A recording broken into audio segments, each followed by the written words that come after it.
We've taken a look at the King of Curses, and now it's time to look at the strongest Jujutsu Sorcerer, Satoru Gojo, as a LEGO minifigure. This figure was produced by Pick Me LEGO Studio. It released back in October, and I purchased it from Legend C Mock. And I received this figure a few months ago, and I'm finally getting around to reviewing it. I really enjoy this minifig, so without further ado, let's take a look at the box. Here is the box that Gojo comes with. It's very similar, if not the same, as the one that Sukuna had. As you can see, we have the Pick Me logo up here. And then on the sides and back, we have all these various quotes. You can pause the video if you'd like to read. There is the JJK logo. And of course, the way that this works is you have these little buttons with a small black string kind of wrapped around. And that just kind of lets you unlock the box. It is just a cardboard box, so definitely very funky, but everything comes out. We have the custom arm, we have the fig, extra hair pieces and heads. The majority of the space is taken up by all of the parts for the custom base, which is my favorite part of this minifig. But before we take a look at the base, let's take a look at the actual Gojo figure itself. And here is Gojo, and he looks fantastic. Pick Me did a really great job designing him. Now, what's really cool is that the purpley kind of blackish tone that's been applied to the torso is actually a custom color. If we separate the torso and legs for a minute, you'll actually see that they were just white to begin with. This color it's not dark blue. It's not like the standard Lego dark blue. It's not black. It's not purple. This is just a custom, like, fully painted torso and legs, which I think is really quite cool. I don't exactly know how they do that, but nonetheless, it's really cool how they did that. It adds a really nice kind of purpley appearance to Gojo, which if you watch the anime, that is accurate to how he looks. Just rotating him a bit, you can get a better look at the hairpiece. And I guess I'll just flip him around so you can get a better look at the printing all around. I think Pick Me just did a fantastic job with Gojo here. You can see, of course, it is a 360 printed figure.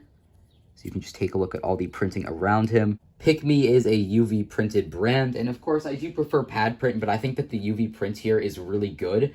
In fact, I think that they've improved since Sukuna. I think that the UV printing on this Gojo figure is honestly just a step above the quality on Sukuna. Sukuna was already a really well printed figure, but with this Gojo here, it really is something else.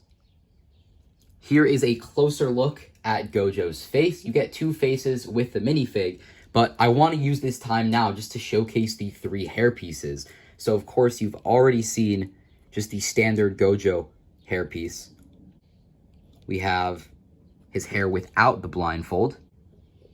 We have his volume 0 appearance with the fully white blindfold, almost like the bandages that he's using as the blindfold there. And I really like how it's raised up on one eye. Really looks great. However, I do have a small flaw, which is that either the head was printed too low, like the face print was printed too low, or, you know, the blindfold just should have been a little bit thicker, because you can actually see that, like, the bottom of his eyelid creeping out below the blindfold, and that's kind of a shame. It looks a little weird. You can actually kind of see it from the front.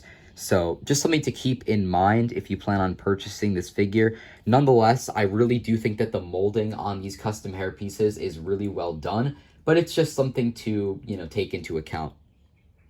And the alternate expression is kind of like this crazy, insane, almost an evil face. But Gojo makes this face a lot in the anime, and I think that Pick Me captured it quite well. Here is this face with the standard Gojo hair. Here he is without the blindfold. And finally, here he is with his volume 0 appearance. And luckily, the bottom of the eyelid doesn't stick out as much, but it still is visible there. So just keep that in mind. It's a little bit of an issue for me, but it's not a huge issue. You know, if you pose the figure right, you're not going to see that at all. And one really cool accessory for Gojo that you get is actually this custom arm, which is bent in a way that Lego arms, of course, can't bend. And you also get this really, really cool custom sculpted hand. Really, really well done. Pick Me did just an absolutely phenomenal job at recreating that hand expression. You know, if you don't like these custom hand pieces, you just don't have to use it with the minifig.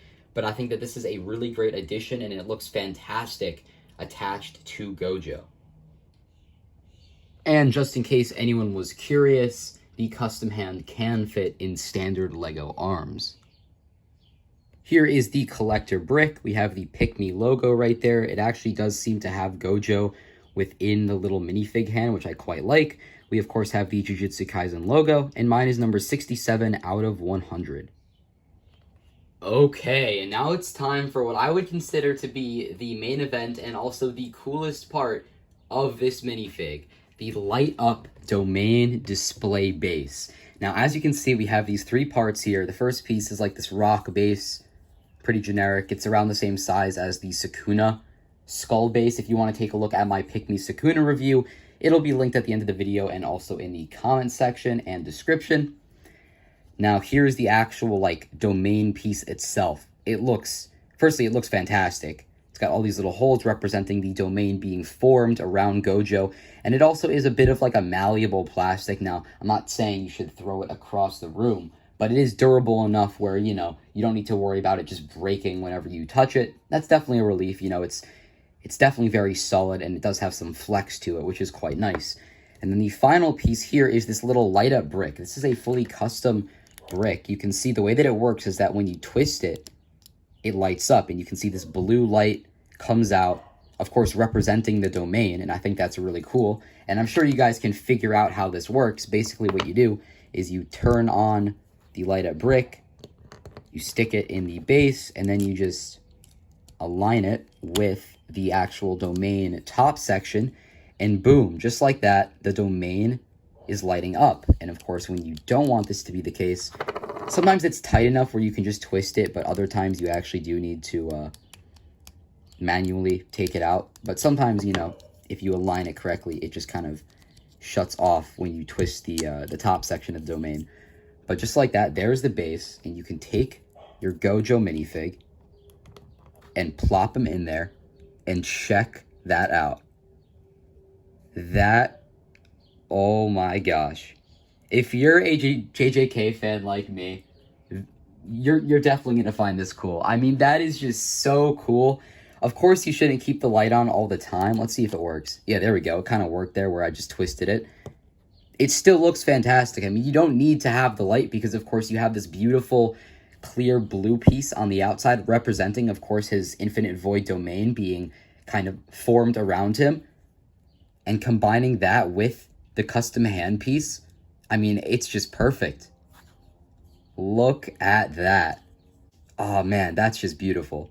If you're a Gojo fan, you know, I can definitely recommend it just because of how unique this piece is. So guys, that basically wraps it up for my review on the Pick Me Satoru Gojo minifigure. I'm so glad I purchased this figure. It released back in October, and it was completed, I think, in February, so definitely had to wait a very long time for it to release, but it was 100% worth it. And again, I just can't get over how good that base looks. The minifigure itself is still really good. I would have liked if it possibly had some more faces. I think that Gojo is a very expressive character and could have used some more expressions. But again, that amazing base definitely makes up for the lack of expressions on this minifig. And even though you only get two faces, I think they're both very good and very descriptive for Gojo. So, you know, it's up to you whether you like the faces or not, but I still think that they're pretty decent. If you enjoy this review, please comment down below and show your support because these videos take a very, very long time to film and edit. Nonetheless, guys, I'm the Detective, and I'll see you in the next one. Bye-bye.